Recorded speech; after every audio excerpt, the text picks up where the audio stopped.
বাণিজ্যিক ব্যাংকগুলোর কাছ থেকে প্রথমবারের মতো নিলামে ডলার কিনেছে বাংলাদেশ ব্যাংক। রোববার 13 জুলাই এই নিলাম অনুষ্ঠিত হয়। এ সময় 121.50 টাকা দরে 17,10,00,000 ডলার কেনা হয়, যা সোমবার 14 জুলাই কেন্দ্রীয় ব্যাংকের হিসাবে যোগ হবে। বাংলাদেশ ব্যাংকের মুখপাত্র আরিফ হোসেন খান জানান, ব্যাংকগুলোতে ডলার সরবরাহ বেড়ে যাওয়ায় দাম কমেছে। রপ্তানিকারক ও প্রবাসীদের স্বার্থ রক্ষায় বাজার মূল্য ধরে রাখতে এই সিদ্ধান্ত নেওয়া হয়েছে। এক বেসরকারি ব্যাংক কর্মকর্তা বলেন, ডলারের দরপতনে বাজারে প্যানিক তৈরি হয়েছিল, যা রেমিটেন্স ও রপ্তানিতে নেতিবাচক প্রভাব ফেলতে পারত।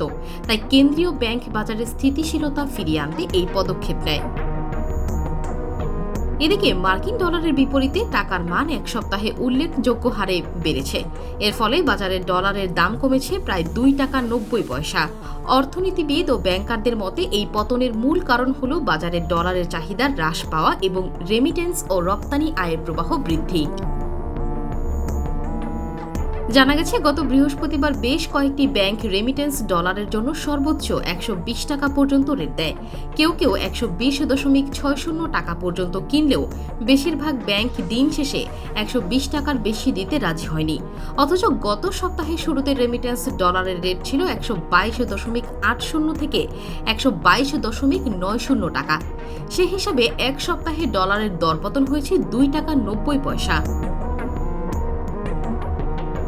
এ বিষয়ে বাংলাদেশ ব্যাংকের ঊর্ধ্বতন এক কর্মকর্তা বলেন, ডলার কেনার ক্ষেত্রে ব্যাংকগুলোর চাহিদার তুলনায় বেশি রেট অফার করা হয়েছে।